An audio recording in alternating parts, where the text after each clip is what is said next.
My best friend Bill Jackson and I traveled to a golf tournament near Bloomsburg. We were there to raise money for his alma mater's basketball team. Two of his old fraternity buddies met us, and we managed to complete 18 holes, 3 strokes short of the norm. That was good enough to place third in our third tournament. I've never been versed in scoring these tournaments, but I knew enough to know that we excelled among the mediocre. It was as if we had come third smartest in the dumbest class in school, except we were given several packages of golf balls for our efforts. Bill and I were sipping a couple beers before heading home when we struck up a conversation with two guys from Harrisburg. We discussed important topics like baseball and soccer, and then talked about what we do for a living. Both Bill and I were surprised to hear that one of the guys, Jack Andrews, was the CEO of Wegmans. Our wives worked for that company, but in the Scranton branch.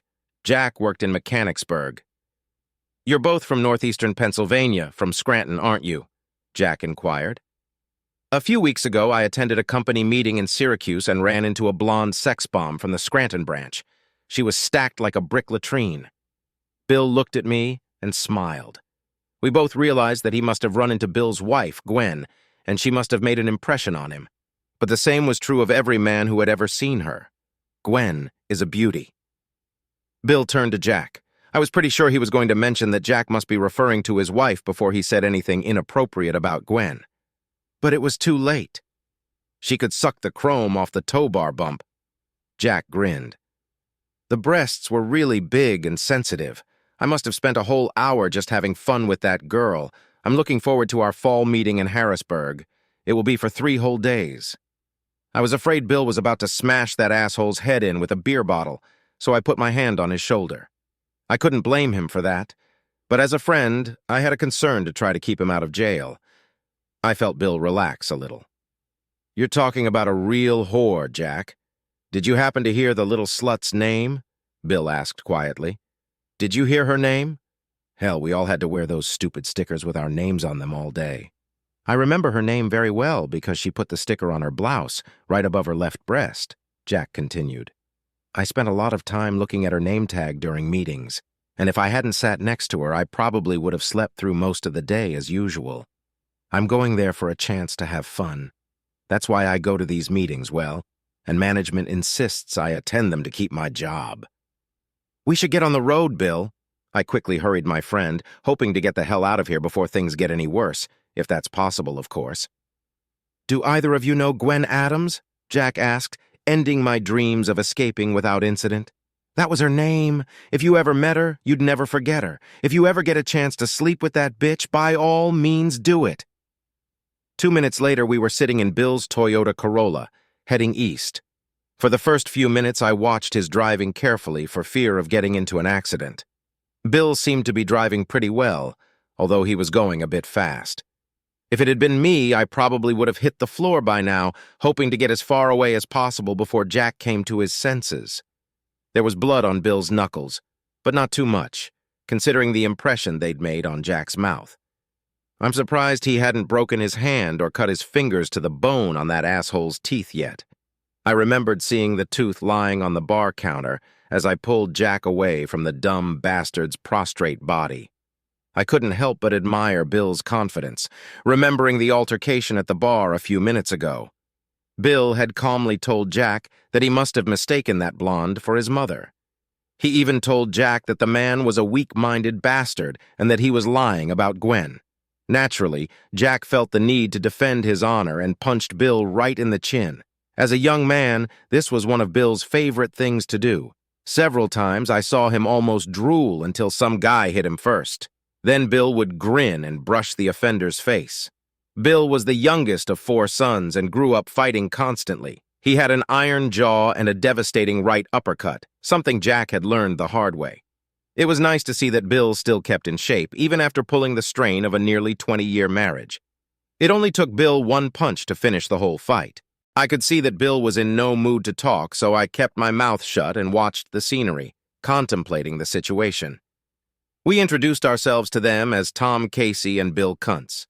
Jack even made the standard joke about Bill's last name, and we laughed as if we'd never heard it before. Gwen had been working at Wegmans for a year when she met Bill. When they married, Gwen told Bill that she would keep her maiden name for work. She told Bill that it would be easier than changing all of her information in the system, and also, she wouldn't have to listen to a lot of tasteless jokes about her last name and anatomy.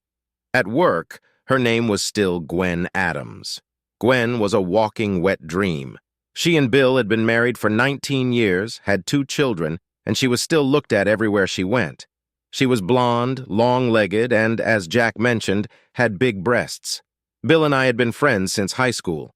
That fact, along with the fact that my wife had explained to me in great detail how she would rip my balls off with her bare hands if I ever strayed from the path of truth, kept me from trying to do anything more than just admire Gwen.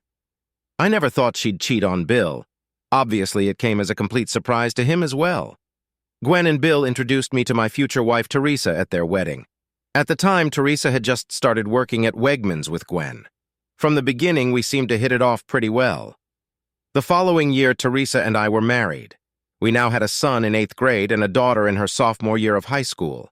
Teresa was good-looking and a nice figure, but Gwen was the one that men just wanted. I tried to put myself in Bill's shoes to imagine how he felt. Somehow I felt that this knowledge would help me ease his burden a little. He must have been suffering, and I didn't know how to react. I liked both Gwen and Bill, and I wanted them to be happily married, partly for selfish reasons. We did a lot of things together, and Gwen and Teresa had grown closer over the years. I was very happy with the status quo and didn't want to change it. They were my favorite friends, and I always wished them luck. That was kind of lame. I knew I would have been furious if Teresa had betrayed me. I never gave in to the temptations that came my way from time to time. Teresa often told me how bad my life would be if I ever gave slack. I never thought any woman was worth the risk of losing Teresa. I was sure she felt the same way. We didn't have hot monkey sex every night, but we still enjoyed making love. Bill was just paying the price for having a very desirable wife. I knew that Gwen was constantly being hit on by men. I had seen quite a few examples of it, sometimes even when she was standing next to Bill. Maybe it was a good thing that my Teresa's legs weren't as long as Gwen's, and that her breasts weren't as big, and her face wasn't as young and showy. Teresa was my wife and the mother of our 2 children, and she looked just right. I will never suffer the pain that Bill was feeling now as he drove us home. Home! Oh, shit! What is he going to do when he gets home? Should I go to my place immediately and let him and Gwen deal with everything? What if he gets angry enough to hit Gwen? Should I stay to keep some semblance of order? Did I want to hear what would be said? Did I want to watch the possible demise of their marriage? Was it really that bad? I realized it would be a good idea to determine what Bill was thinking. I needed to talk to him. Bill, talk to me, buddy, I began. What are you thinking and how are you going to act with Gwen when you get home? You know I can't let you do what you did to that asshole at the golf club. I need to know you can control your emotions. I couldn't hit Gwen even if she cut my heart out with a gardening tool, Bill replied grimly, although I think that's exactly what she did. I've been thinking it over and I've decided to pack up some things and check into a motel for a few days. I don't know if I can go through with it, Tom. It's a big deal. I had no idea she could do something like this to me and us. I have never cheated on her, and to this day I would bet my life that she would never cheat on me. God, that hurts so bad. Is there any way you can forgive her, Bill? I have no doubt she loves you to death. Leaving would crush her, Bill, even if she did. You know how guys are always hitting on her. That's one of the problems with marrying the most beautiful woman in this damn county. Then how do you put up with it, Tom? How do you keep Teresa happy and faithful? How do you keep those damn hound dogs away from her?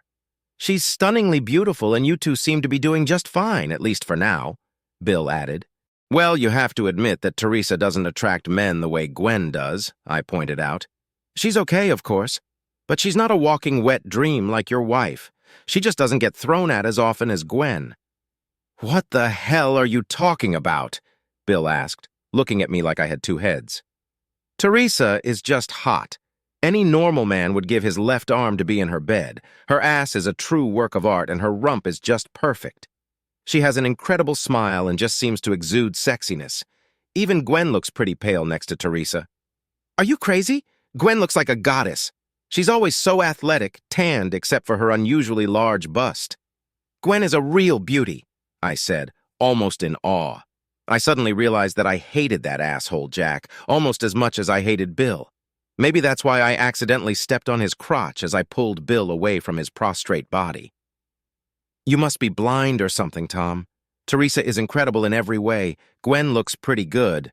I admit it, but you won the lottery when you picked up Teresa, Bill insisted. And besides, she's not a freaking cheater, and that's a real plus on my list. We were silent again, pondering what we had just revealed to each other. Bill thought Teresa was prettier than Gwen. I struggled with that thought. Gwen was breathtakingly beautiful. I never realized Bill felt that way about my wife, but on the other hand, I had never admitted to him how hot I thought Gwen was. We were still silent as Bill turned into his neighborhood. We were both feeling the tension and showing all the signs of it. Well, naturally Bill looked worse than I did, but my stomach twisted into a knot as well. I dreaded the next few minutes. As we pulled into the driveway, we immediately noticed several cars. I'd left mine there early that morning when I'd left with Bill. Behind my car was a dark maroon 1967 Pontiac Le Mans with a black convertible top, and right behind it was my wife's car. What the fuck, Bill? Doesn't that look like that 3-speed Pontiac you used to have? Who the hell does this hottie belong to? I asked, climbing out of the passenger door before Bill brought the car to a complete stop. It's probably some son of a bitch who pisses on my Gwen while I'm out of the house, Bill replied angrily, looking at the convertible. At that moment, the door of the house swung open, and Gwen and Teresa ran down the driveway with smiles as wide as the face of the Pontiac. Seeing Gwen, I went back to my business. She had no idea the trouble she was facing. As soon as I thought about it, my attention shifted to Teresa, who was walking happily toward me. I took a good look at her and studied her features and figure. She did look very good indeed. Perhaps Bill was right. She was just over 40, had given me 2 children, and I realized that she was very, very beautiful. How could I have thought Gwen was more attractive? As Teresa shortened the distance between us, I had the urge to drag her into the back seat of that fucking convertible and use its back seat for its intended purpose. I pulled Teresa against me, and Gwen said hello to Bill. "Happy birthday, Bill," Gwen cooed, hugging Bill's neck. "I've been looking for this car for your birthday, darling. I found it at Monticello a few weeks ago." When Gwen saw Bill's sour face and his frozen posture, she added, "Somehow you're not very happy about this, Bill." "You found her a few weeks ago? How many weeks ago, Gwen? Was that before or after that Friday and Saturday you spent in Syracuse at your fucking job?" Bill asked. "Why do you have that attitude, Bill?" Gwen asked. "It was that very weekend. I want to confess something to you. I didn't go to Syracuse. I went to Monticello to look at this car." Bill turned and looked at me. I couldn't help him, since I was just as confused as he was. What the hell was that asshole Jack talking about if Gwen wasn't even in Syracuse that weekend? It didn't make any sense. He described Gwen exactly. "I had to mislead you so you wouldn't suspect something wrong, Bill," Gwen laughed. "I booked a ticket for this trip, but I never intended to go. I asked Teresa to fill in for me. I told her to tell Tom that she was going to visit her sister in Allentown that weekend. I figured she could use my room and eat and drink on the Wegmans tab. All she had to do was walk around with my name tag and pretend to be Gwen Adams. It was no big deal, just asking a friend to make sure I had a special surprise for my wonderful husband on his birthday.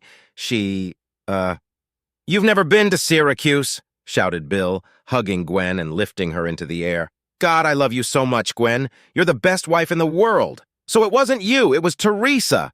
Oh, shit. I felt like I'd been hit in the stomach with a sledgehammer. I was sweating and my whole body was shaking. I let go of Teresa and stumbled toward my car. Tears streamed down my cheeks. "Tom!" Teresa called out to me. "What's wrong? Why are you leaving? What the hell is going on?" I ignored her. As soon as I went to open my car door, my stomach decided to send my dinner the fuck away. I dropped to my knees and let it fly over Bill's manicured yard. Teresa was immediately at my side, stroking my shoulders and asking what was wrong. "I think I can bring you up to speed, Teresa," Bill said softly. "Everything has come to light. We ran into asshole Jack Andrews at the golf tournament today. He told us he worked at Wegmans, that he'd attended a company meeting in Syracuse, and he'd beat the crap out of a blonde bimbo with a name tag for Gwen Adams. I left the bastard lying on the floor next to the bar. Tom even kicked him in the balls when he pulled me away from the prick so I wouldn't kill him. All the way home, we thought it was Gwen who slept with the poor bastard. But it turns out she didn't. It was you, Teresa, and I have to tell you, I'm disappointed in you. But Tom is literally devastated. Now you're in the know, and I don't envy you one bit, Bill concluded. Did you think this guy was talking about me, Bill? Did you think I was cheating on you? I've got to take this damn car and get my money back. How could you ever think I'd do something like that? Have I ever given you any reason to think I've been unfaithful to you? Gwen loudly demanded an answer. Don't try to fool me, Bill replied. You lied to me. You said you were at that company meeting in Syracuse, and this guy said he screwed a beautiful blonde with your name on it. We all know that you and Teresa are by far the most beautiful women at Wegmans, or anywhere else for that matter, and you're both blondes. I know for a fact that you're a wildcat in bed, so why should I have doubted what he told us? Wow. You're right, Bill. Now I see why you were able to make that incorrect assumption. Do you really think Teresa and I look good? Am I a wildcat? Gwen asked. I guess I owe you an apology for my little innocent lie and for wondering why you were so quick to jump to conclusions. Now I was trying to get my breakfast upstairs. I was overcome by dry vomiting, which seemed even more painful. I could hear Teresa crying, rubbing my shoulders. The part of my mind that was still working was thinking about how blind I was. Teresa really was a magnificent and wonderful wife. I should have paid more attention to what she was doing and who she was doing it with. I should have kicked that bastard in the balls even harder. I realized that even though I tried to put myself in Bill's position when he thought his wife was cheating on him, I had no idea at all how much it hurt him. Until now. I don't know how to tell you the rest of the story, Gwen ventured, so I think I'll let Teresa finish. Tom, listen to me, sweetheart. I'm guilty of lying to you, and I sincerely apologize for that, but I will never, ever cheat on you. I love you with all my heart, Teresa sobbed. Gwen didn't have time to finish her story. I didn't go to Syracuse in her place. I turned down her offer. Instead, I went with her to Monticello to pick up Bill's car. Gwen convinced a new employee, Jessica Walters, to take her place. She had just transferred from Buffalo after a nasty divorce. She's blonde, but I don't think she's as hot as Gwen or me. My stomach immediately relaxed. I spit out every particle I could find in my mouth and slowly rose to my feet. Teresa stood beside me, breaking her arms and trying to smile through her tears. I had never seen her so beautiful and desirable. My breathing gradually slowed to normal as I wiped my eyes and mouth with the back of my palm. I bought you that brand new set of Nike golf clubs you've been admiring all last year, Tom. I was going to wait until your birthday next week to give them to you, but I'm going to try to earn some forgiveness here and now. They're in the trunk of my car. Would you like to see them, darling? Teresa asked nervously. They can wait a couple minutes, Teresa, I replied calmly. I must have had some bad seafood for dinner, but I feel better now. I never thought that jackass Jack was talking about you. I know you too well to think that. I have no idea why the hell Bill even suggested it. My stomach is giving me some trouble, and everyone is jumping to conclusions. There seems to be too much going on here for my poor stomach. Yes, indeed, laughed Bill. You didn't have fish for dinner, asshole. It was prime rib, and I ate the same thing you did. You didn't eat any of that. You didn't? I asked. Wasn't I standing next to you when you almost threw up your guts at that bus stop? We had something inside of us that we weren't comfortable with. I would guess that the thought of staying married to a cheating woman is something that neither of you are comfortable with. Gwen laughed. Are you guys hungry now that your stomachs have cleared? Not me. It's almost dark. I'm going for a ride in my new car, topless, so to speak. Bill grinned. Anyone want to join me? I'd love to. Gwen laughed, nimbly stepping through the door and into the passenger seat as Bill took the wheel. If you two don't come with us, I'll see you later, but you'll be sorry you missed the first race, Gwen promised.